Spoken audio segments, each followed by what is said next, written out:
You're listening to Boobies and Newbies.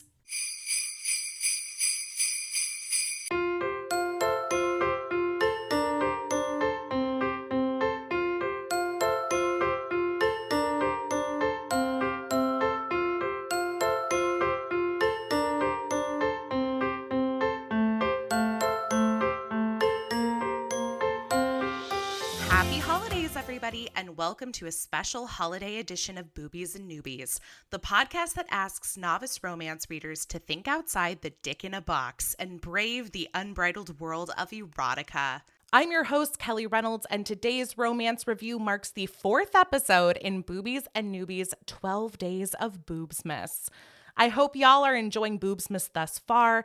As per usual, you can always catch up on past episodes of Boobies and Newbies, including the first 3 episodes of the 12 Days of Boobsmas, on your favorite podcast app or on our website, boobiesandnewbies.com.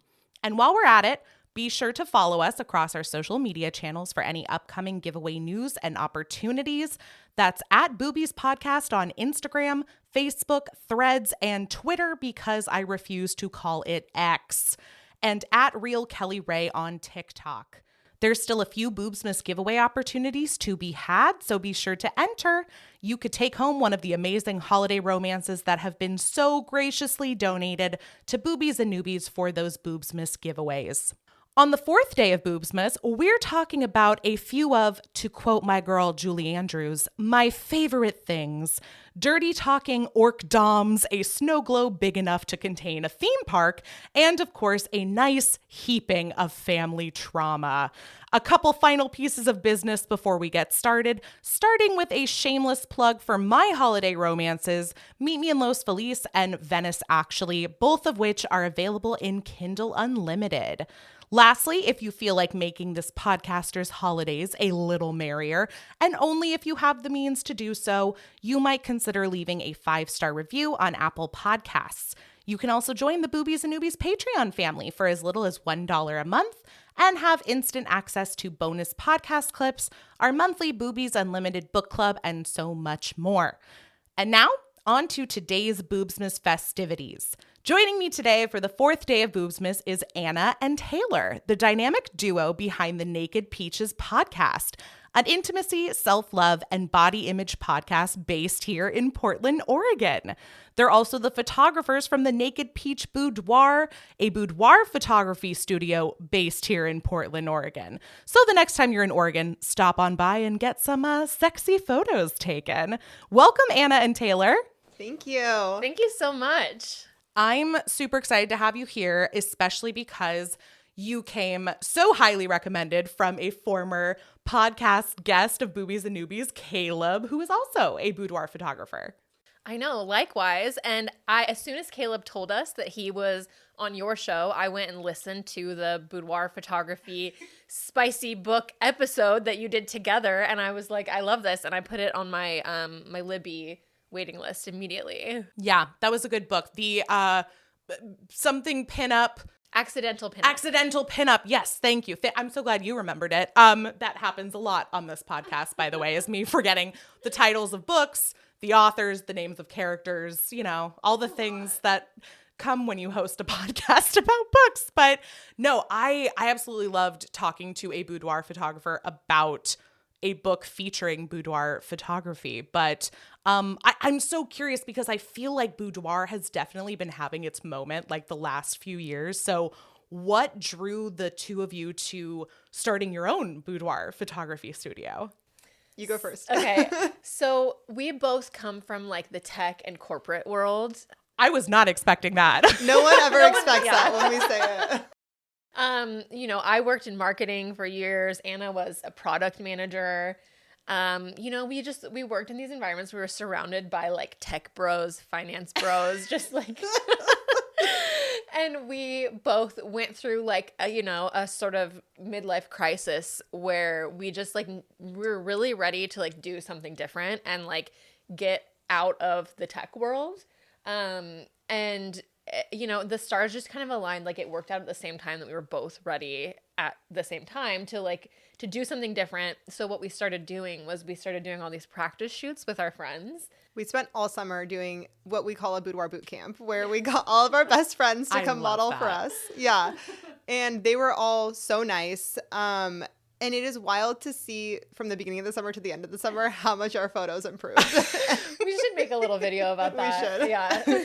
That I love that though. And what a switch. And I mean, we talk about stuff like this on the podcast all the time that, in fact, I know at least one of the books we've read for the 12 Days of Boobsmas focuses in on a character changing their career, like maybe a little bit later in life. Not that any of us are later in life. I feel like it is though, because there's so many people I know who are miserable in their careers. Yes. But they're like, I'm in my 30s. I can't ever change. And it's like, you have so much of your life ahead of you. Right. And every time they hear about our paths, they're like, I wish I could do that. And it's like, you can do it. You can. It's scary and it's like hard, and it's harder the older you get, but you can. And honestly, I feel the same way about everything that I do. And I would much rather maybe struggle a little bit more financially, but also have like the creative freedom, the time to be able to travel and see people and do things that I want to do, to, you know, make my own schedule, to take on the jobs that I want to or don't want to take on. Like, it really is wild that we've just been so ingrained with this idea of like, you have to pick your job. No, backtrack. You have to pick what you're going to major in at 17. You have to finish school and then pick that one job that you're going to stay at for the next, let's say, 45 years before you retire. And then, only then, can you decide what you want to do with your free time. It is wild. It's like 17-year-old me had no business making any decisions about my life. No. She did not know what she was doing. No. And most people I know don't even currently work in what they majored in. Round table, what everybody major in. English. Which you actually do use all the time for marketing. I do, but the other day I was like trying to figure out like a problem with the business and some planning stuff for next year. And I was like, this is where a business degree would probably come in handy. They don't teach you this stuff when you're getting a liberal arts education.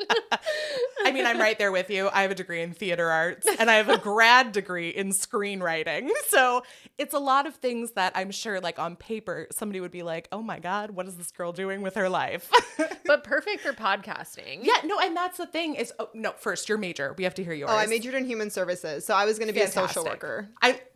This is quite the collection, right? Yeah. But I mean, it really, the amount of things that I've been able to apply though, not only from like what I studied, but also just from like the random classes I took along the way. Like I took criminology just for fun, you know, why not? To feed probably that love of true crime and murder. I remember taking classes about survey of physical anthropology. And the only reason I signed up for that class was because at the time I was binge watching the TV show Bones, and I wanted to know like what they were talking about when they talked about like the different parts of the body. So now I understand. That's amazing. That's a valid reason. Yeah. Yeah. But all that to say that, you know, it really is wild to see so many people in their 20s, 30s, 40s, like leaving, you know, the jobs that they had, the job security maybe that they had. And I think that's the thing that keeps people stuck for so long, is trying to figure out how you're going to pay your rent that month. And, you know, it's sad, but capitalism. Gets you every time. Nothing says Christmas like capitalism. So got to tie it all together. Yes. Well, okay. And beyond your boudoir photography, you started a podcast. So how did that part come about? This is you. This is all you. I've been listening to podcasts for, you know, since Serial came out. I think we all have listened to Serial. And I really, when I was working in tech, I had spent a lot of time trying to convince people at the tech company to start a podcast. And this was probably back in like 2017, 18 timeframe. Before every finance bro had a podcast. I had done full research on like the growth of podcasts. I was pitching this in meetings. I was going to meet with like the, you know, COO of the big tech company to be like, we need to be doing this. And I just kept getting like, oh yeah, for sure, just talk to this person in this department, and then that person needs to get it approved from, you know, there was so much red tape as corporate. It never went anywhere. And that sucks for them. Because I bet they're kicking themselves now. I hope they are, because especially like finance podcasts are so big, and like had you started it back then, like it would have been huge now. The boat. Yeah. But then, started doing this, and we were having so much fun, and we have so many clients that we connect with so often, and obviously we talk to them on social media, but we were brainstorming like different ways to kind of stay connected with everyone, and we're like, well, what if we just do the podcast here, and we can have like girl talk constantly with our clients and with people that we love from the community, and the rest is history. I love that. Well, and it really is true, because I've connected with so many people through social media, and that's been authors, readers, podcast guests. But at the same time, there really is something about putting a voice, like an actual physical voice, to the name and the words that you see on, I guess in this case, it's not even on the paper, on the screen. That definitely adds like this level of, feeling like, oh, they're my friends. Like that's what I love. I love to listen to podcasts. I shout out my friends who do the My Worst Date podcast all the time, because it feels like you're listening to your group of girlfriends chat, and like you want to talk back to them too. Like that's when people start looking at you like you're crazy, when you're in your car yelling at the stereo. Yes.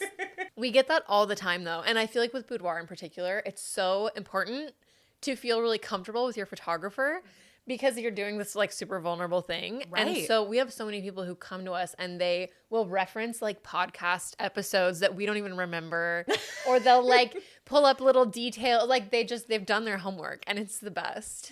I love that. Yeah. And you're in a place of vulnerability, especially when you take your clothes off, that, you need to be comfortable with that person that you're doing it. In a way, I mean, there really is. And Caleb and I talked about this. There's a lot of crossover between when you're talking about romance novels and when you're talking about boudoir, and that there's probably a lot of stigmas surrounding like both of them, because we place so much of that on women's bodies in general and women's pleasure.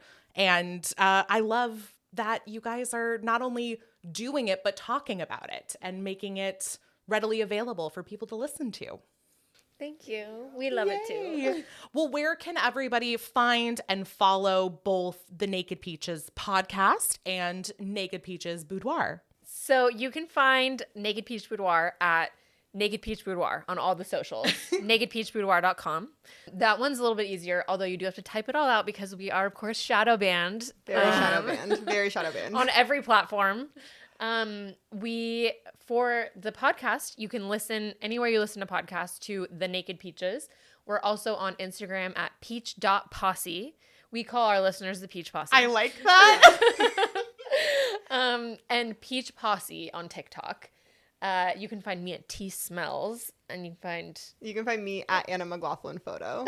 Amazing. It's a lot. It's all a the lot. places. And you gotta type them all out. Yeah. Yes. Well, and I will for sure I'll include links for all of that so people can find and follow, and hopefully, if they're in the Portland area anytime soon, book a session with you. Please. Yes. We would love to have you in the studio. Yeah. We can talk about, and I was gonna say, we can talk about spicy books while you're getting glam before this. Yes. The session. Amazing. That's like one of our number one most talked about things, I feel like, when we're getting ready Is it for the really? shoot. Oh, yeah. Everybody wants to talk about their spicy book recommendations because they've heard us talk about it on the podcast. And so they're like, we need to talk about ACOTAR, or we need to talk about these books. Yes, that is true, because I saw when you did your podcast with Caleb, I saw, you talked about me, so I was like, oh, but then at the same time, I have seen with every episode you posting certain books, and I'm like, oh, okay, so this is like a regular thing that's happening in the studio.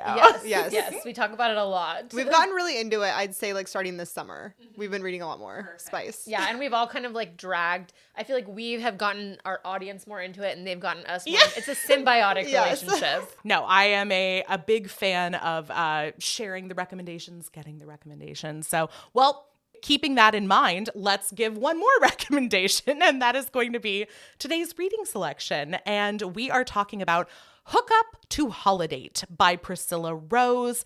It was published in November 2023. It's available for free with Kindle Unlimited. And just a sidebar, Priscilla and I actually both had novellas published in the Queer and Cute anthology earlier this year. I knew the second I saw the cover for this one and I saw the name Priscilla Rose, I was like, I know that name. Like, why what have I read of hers before? And I realized, oh my God, we had short stories in the same anthology. So it was super exciting to see her also writing a holiday novella, much less one about orcs and elves falling in love. Oh my gosh.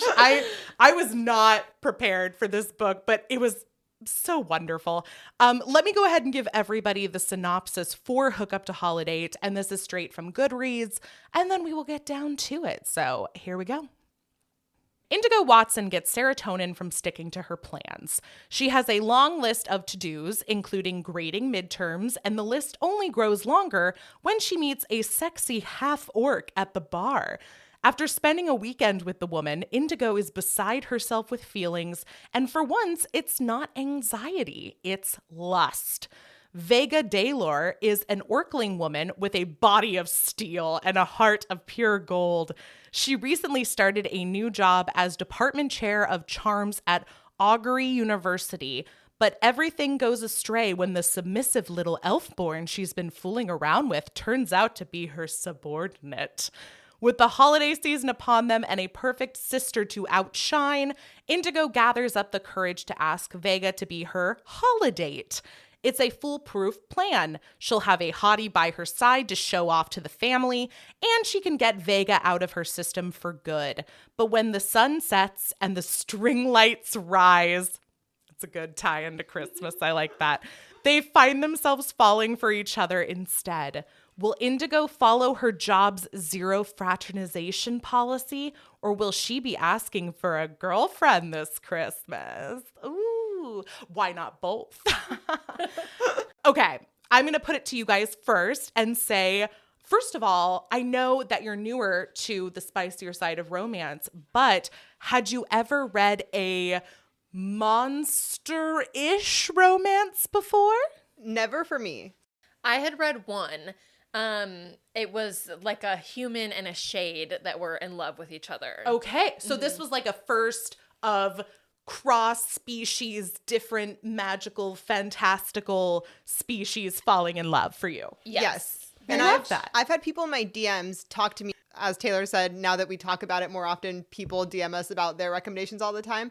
And I hadn't, but that's why I was excited to read one to really understand the genre a little bit more. Yeah. Well, and I always try to, for the 12 Days of Boobsmas, find a little bit of everything. I try to have some sort of sapphic romance. I try to have an Achillean romance. I try to have monsters if I can find them. I try to have Christmas and Hanukkah. And this one touched on like a little bit of everything, which was so exciting because I will say usually when I read monster romance, it usually is between a human and some type of monstrous creature. So it's not my go-to to read two creatures that aren't human falling in love. And they're both women, which I thought was also really fun.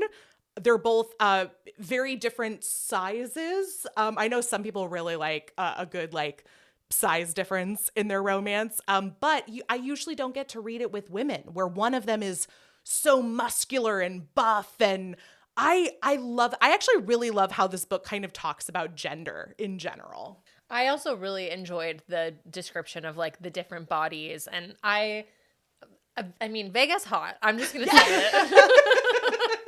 I have a crush on Vega. Yeah.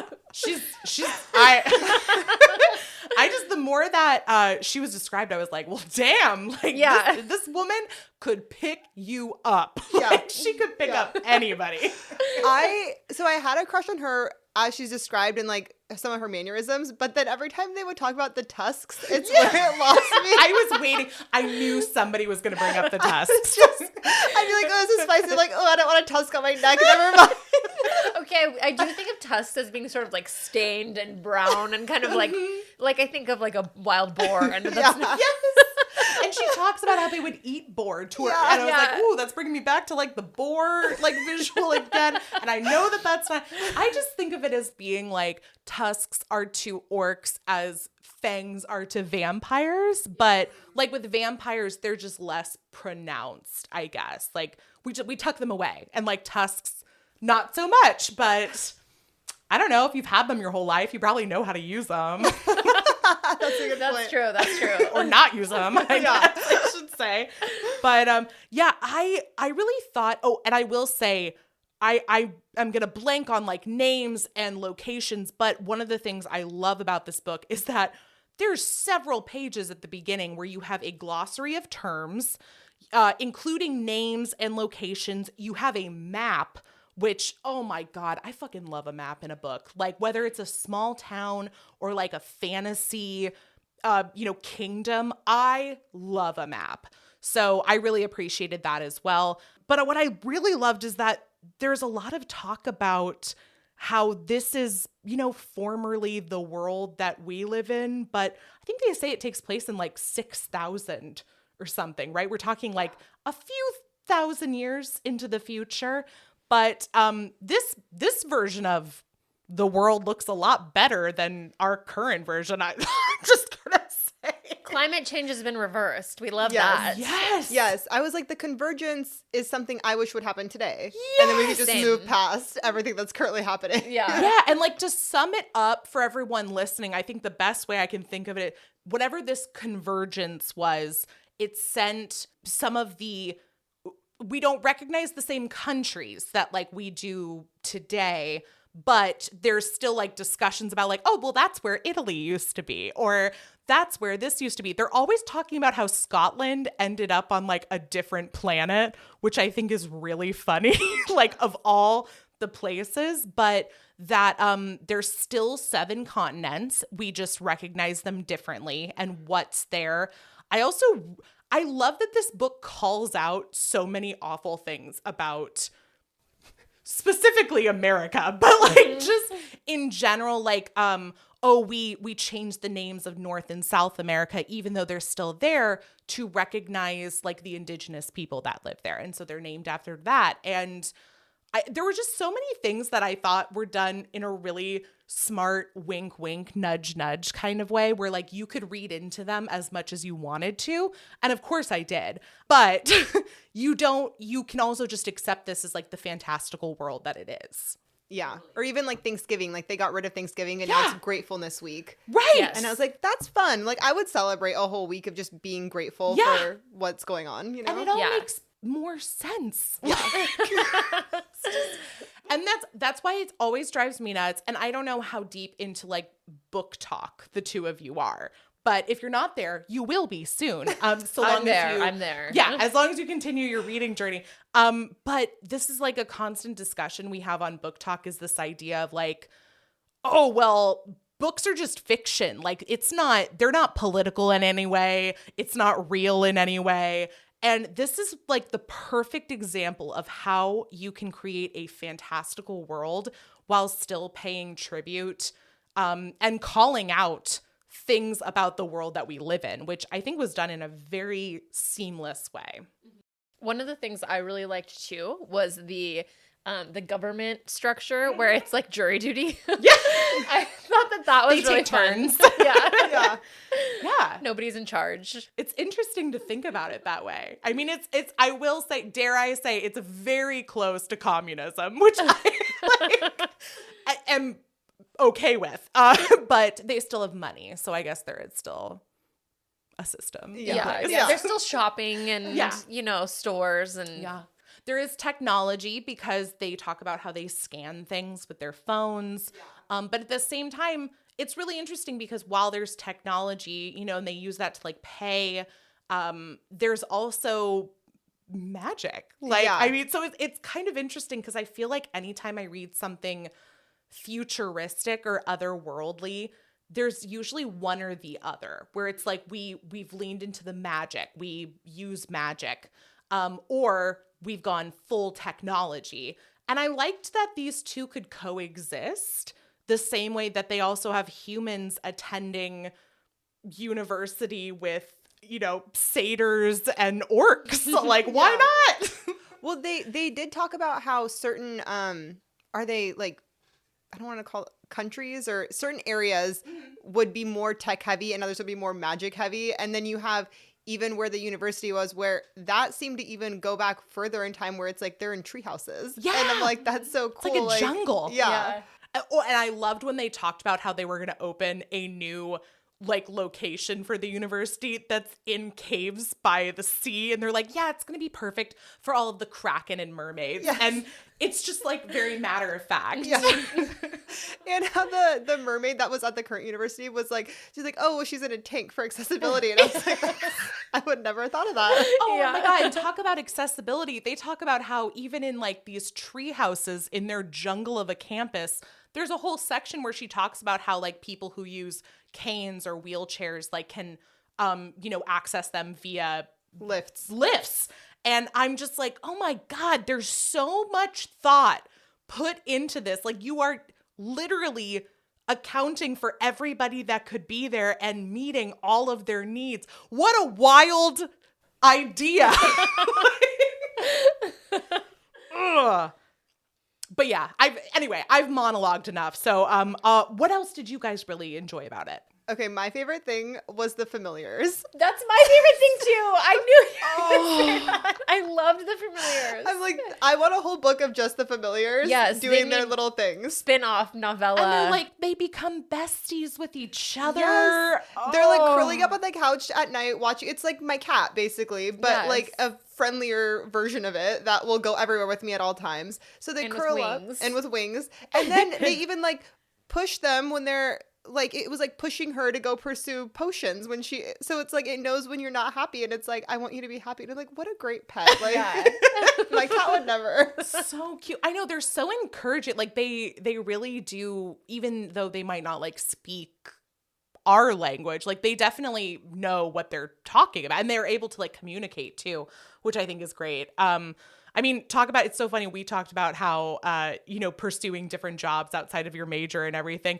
I completely forgot that ties in perfectly to this book as well, because we have Indigo, who has forever been a charms mage. Is that what they call it? And she's a professor too and everything. But she wants to pursue potions, and her passion has always been potions. And, her sister's like the star potion maker. So well, she did cure cancer, so let's give her some credit. And she's only 22. I was like, wait a second, what? Yeah. That whole thing was very like her sister, and the way that was portrayed was very like, this is so Gen Z coded to me. Yes. Where she's like wearing her anime t-shirt and like playing games and reading smut, and she's like, I don't need men. And then she's also curing cancer.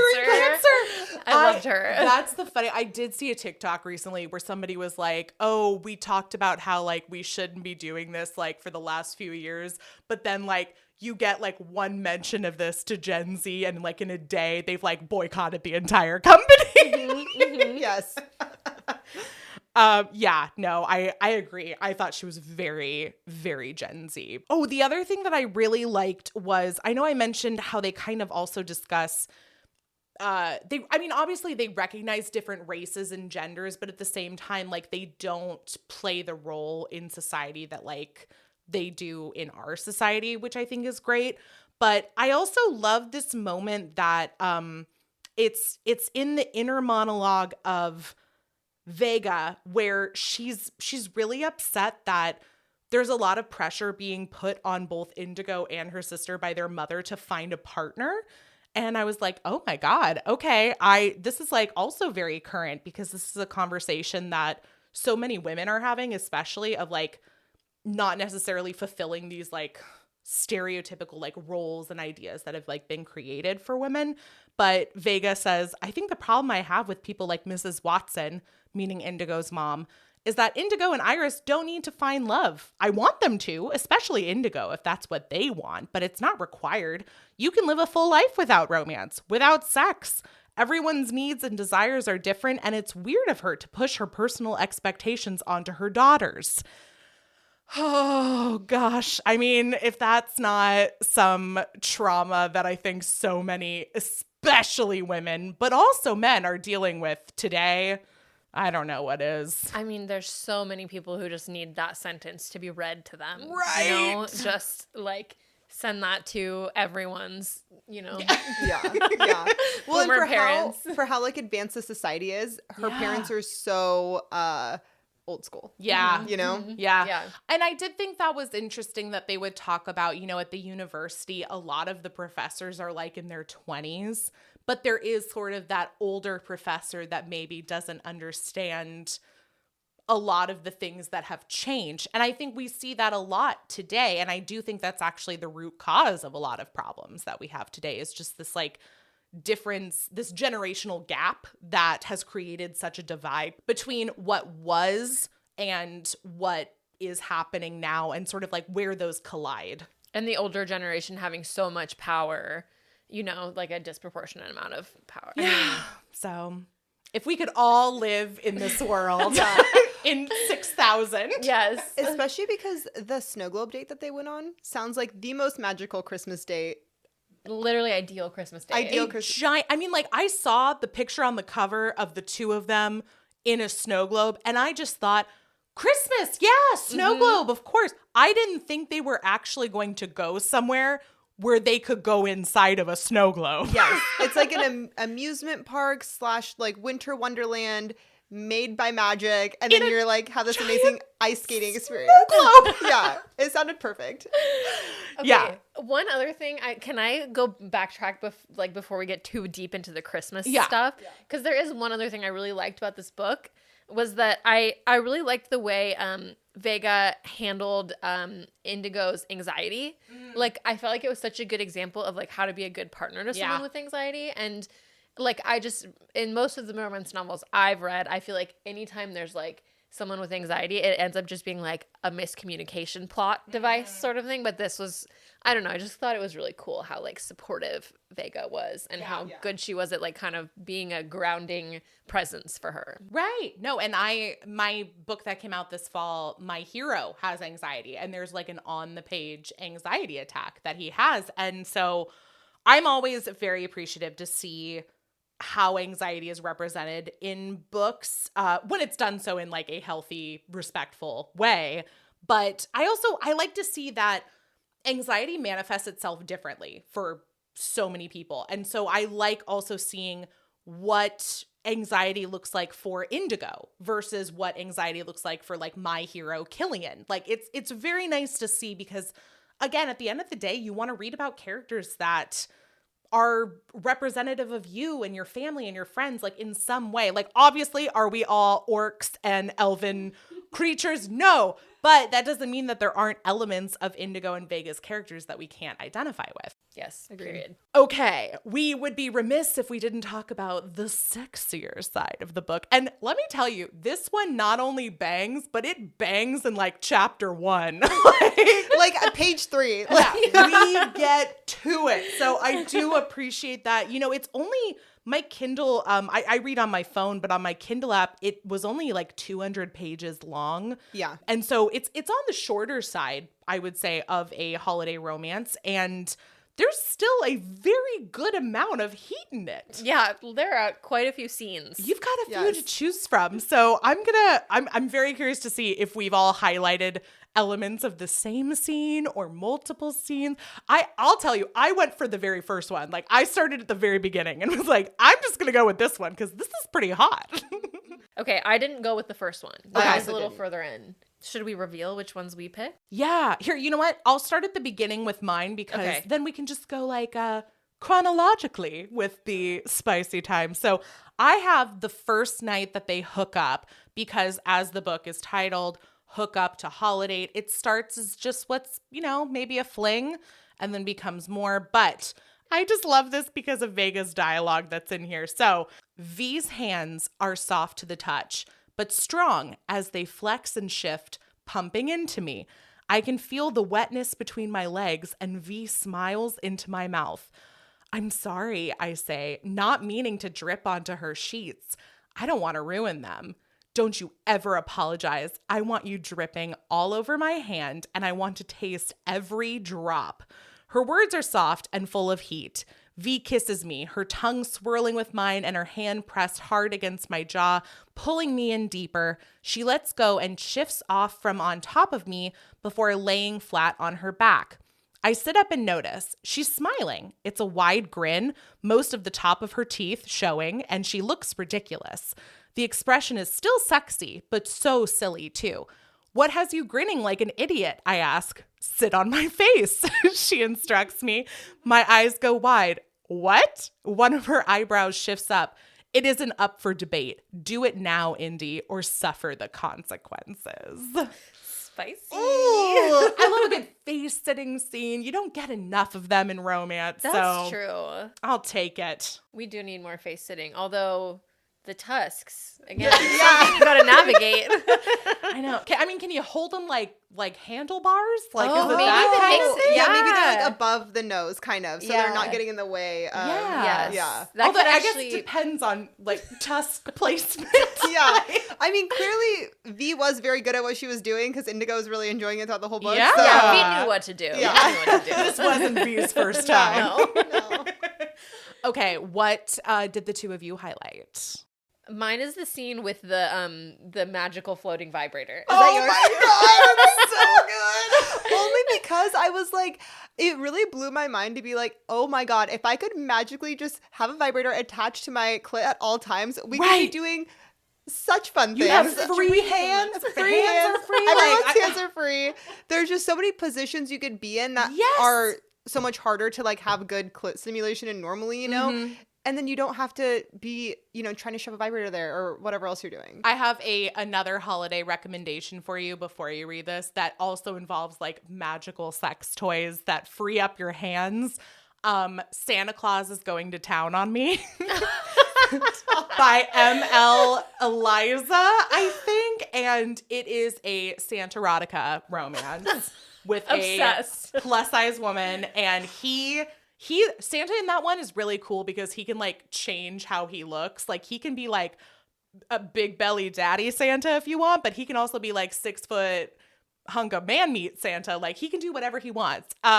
And there are like a lot of magical sex toys in that book. Wow. Okay. Yeah, we read it for a previous year of Boobsmas, so highly recommend. Yeah, What a adding that gift. to my TBR immediately. Anywho, please continue with the magical floating vibrator. Okay. Mine is like mid-scene.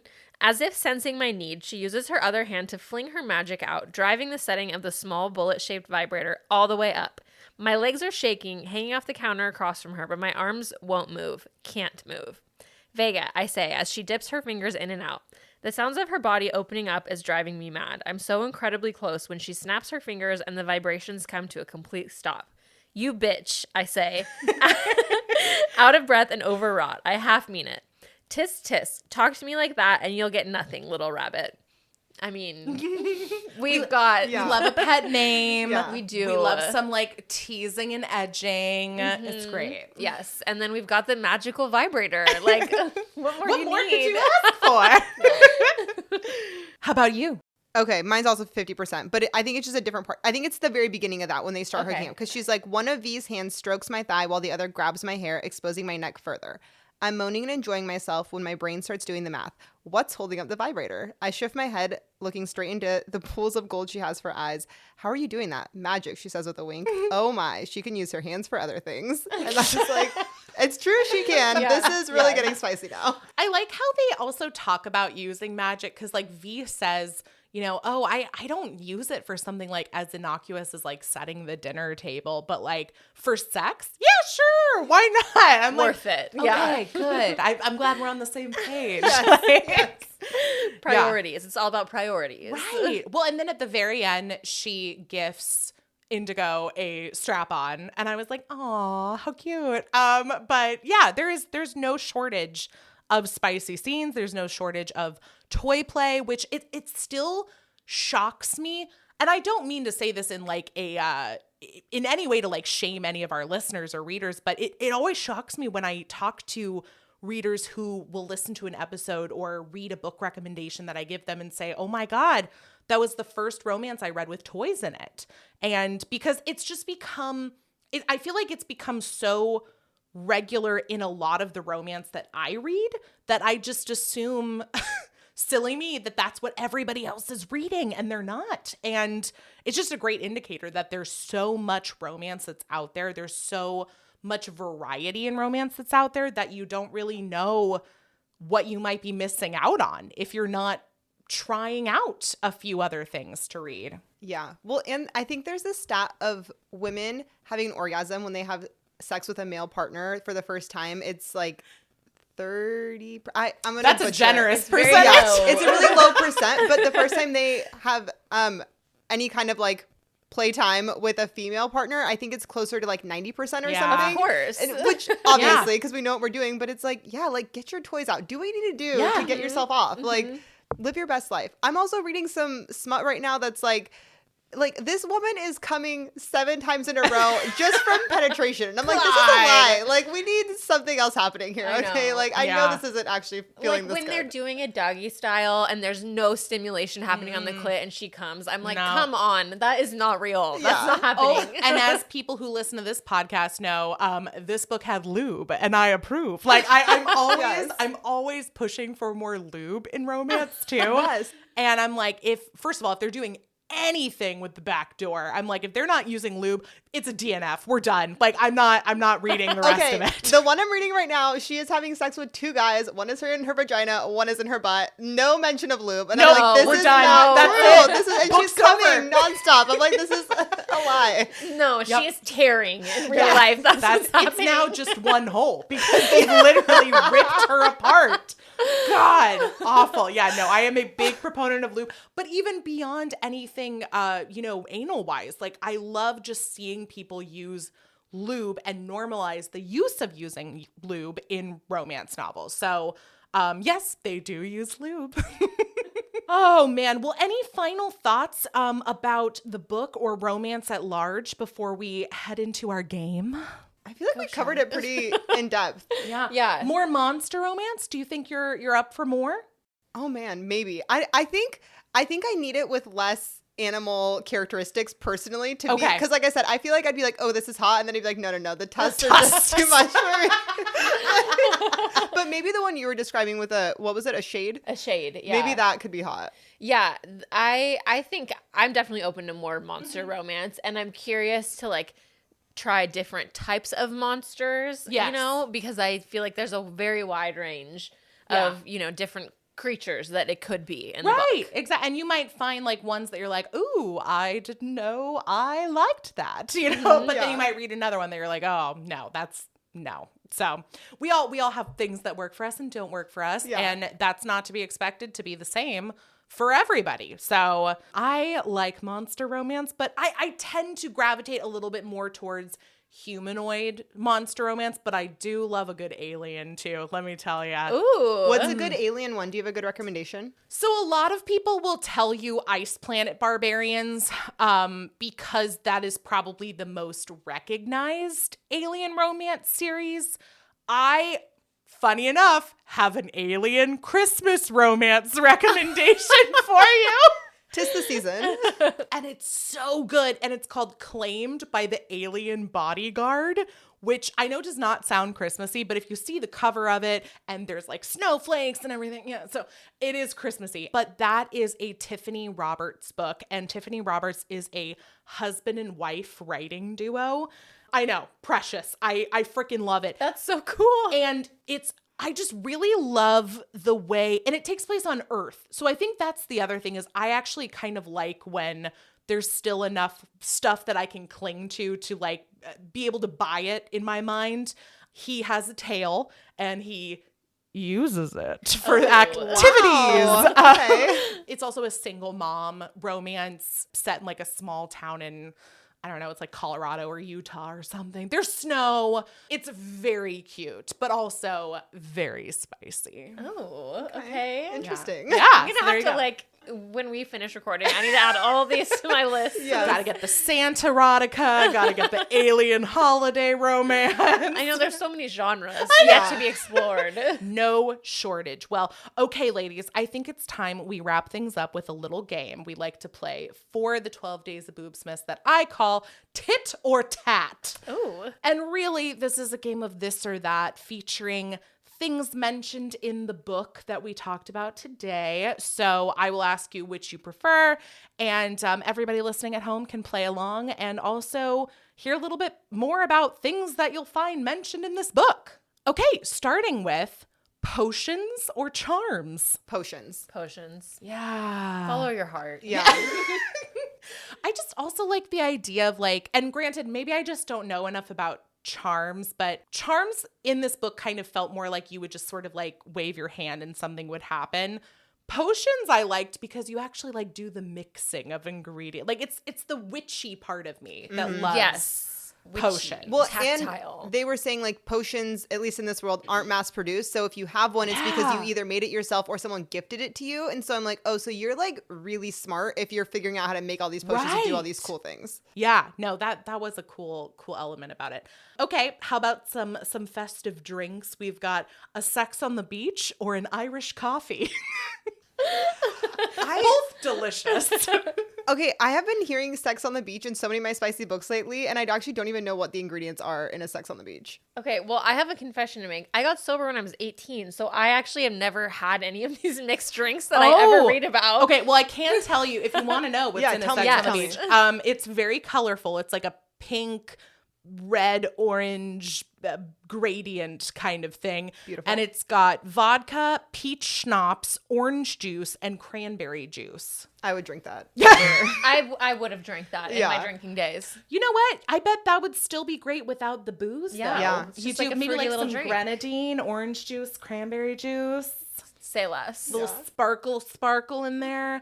I will say though, I love coffee. So like the Irish coffee, I might take, especially at this time of year, that would probably be the one that I would go for. It's warm and comforting. Yeah, exactly. The sun or the moon? Sun.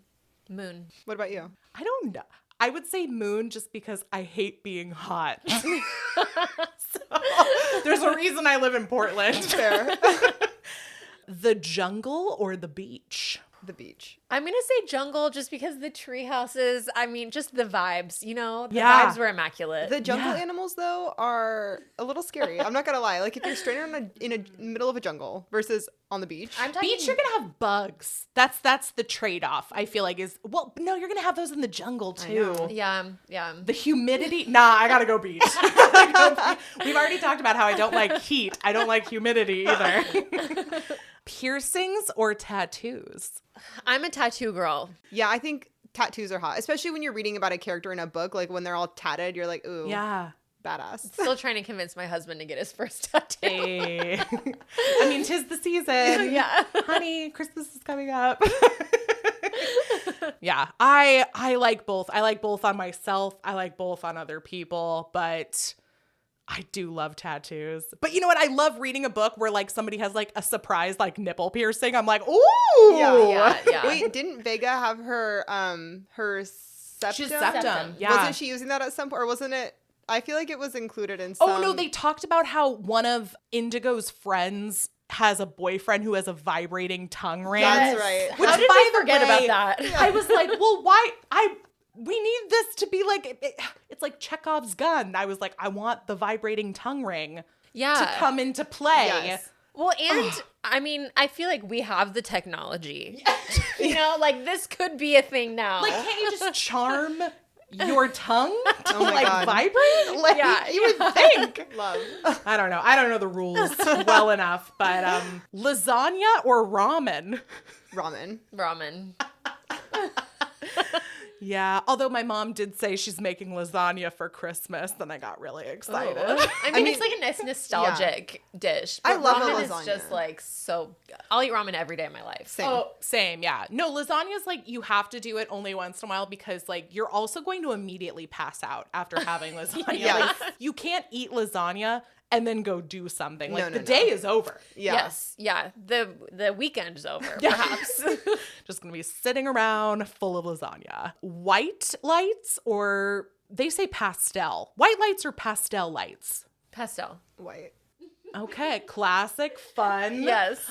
You know what's funny is my Christmas tree. This is the first year I bought one where it's pre-lit and it has a remote control. I feel very high tech. It's not. I got it off Amazon. The lights will change colors. There's a setting where it'll go from white lights to dark colored lights, and there's an in-between where it's like pastel-y lights. Oh, and so that's my favorite one. Cool. You can change it based on your mood. I love it so much. Okay, there's a moment where they have hot chocolate flights, which I thought was the coolest fucking thing I've ever heard. I wrote that down. Okay, so the hot chocolate flight that came with the charcuterie board, that was partially meat and cheese, partially Christmas candy. And then sweet potato fries. I was like, I want this meal right now. I would eat my everything. ideal meal. Dinner. Yeah, no, so I first of all was like, tell me more about like the hot chocolate and charcuterie boards. But the options that they have in the hot chocolate flight are as such. We'll do the mixture of them. So peppermint hot chocolate or classic hot chocolate. That's Peppermint. hard. I'm gonna say peppermint. Yeah, I agree. I like peppermint too. I know some people don't, but I love it. And then the other ones were dark chocolate raspberry or caramel. Okay, Indigo said she didn't like caramel. And I I was know. like, Indigo. Like of That all was the red things. flag. Red Yeah. flag. All the things. Yeah. That is honestly so hard for me because I truly love dark chocolate, but I really do love caramel. If the caramel one is like a dark chocolate caramel hot cocoa, I'd pick that. But otherwise, I'm going to do the dark chocolate raspberry. Yeah. I think caramel. I'm a dark chocolate girl, but I don't love raspberry Okay. with chocolate. Yeah, I got that's interesting. I feel like people have different when it comes to like fruits and chocolate. Like I love chocolate covered strawberries. You know what's really good is chocolate with orange. So good. Like Yes, an so orange mocha The orange that you buy. that Yes. they put in like people's stockings. Yeah, the like chocolate orange, so good. So if it had been chocolate orange, I would have been all over that. That would bad be boy. so good with a little bit of salt on top. We're just over here building our own hot chocolate flight. Which, by the way, I don't know why that's not a thing at like coffee shops. Like, why aren't people doing this? No, Yeah, this where is can I get genius. one? Yeah. Yeah. I would pay however much it costs. Well, like all the restaurants in Portland, like we have such innovative, good restaurants here. It's like, why Yes. isn't that on your dessert offering when All after year, yeah. too. Like that's the thing is like Yeah. people would get that all year long. We are such a food and drink and coffee city. It's making me angry now. Whew. Would you rather build a snowman or go ice skating? Ice skating. Ice skating. It's more fun, and my hands get really cold when I make a snowman. It's true. It's a good point. And then the last one was the magical vibrator or I'm going to call it a magical strap-on that fits to whatever your size is. I think that magical vibrator. The vibrator. I'm thinking about that vibrator for the rest of my life. Yeah. Well done, ladies. I think we've all made some excellent choices here today. I hope everyone is intrigued by the hot chocolate and magical vibrators enough to go and pick up a copy of Hookup to Holidate by Priscilla Rose. It is a very fun read. It is a very short read, so there's still plenty of time to get in some more holiday reading. And that just about does it for us. So thank you both so much. Thank you. This was so fun. This is really fun. Thank you for having us. Yay! It's always great to meet more people in Portland in general, but also podcasters in Portland and smut readers in Portland. So many overlapping, interests. We love to see it. It really is. It's the Venn diagram is just Truly. a circle. Yes. Well, there's only one last thing for us to do, and that is to say, on the 4th day of Boobsmas, my lover gave to me 4 billionaires! Merry Boobsmas, everybody. On the 4th day of Boobsmas, my lover gave to me 4 dukes of fucking 3 butt plugs, 2 nipple clamps, and a hot hookup underneath the tree.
On the 4th day of Boobsmas, my lover gave to me 4 dukes of fucking 3 butt plugs, 2 nipple clamps, and a hot hookup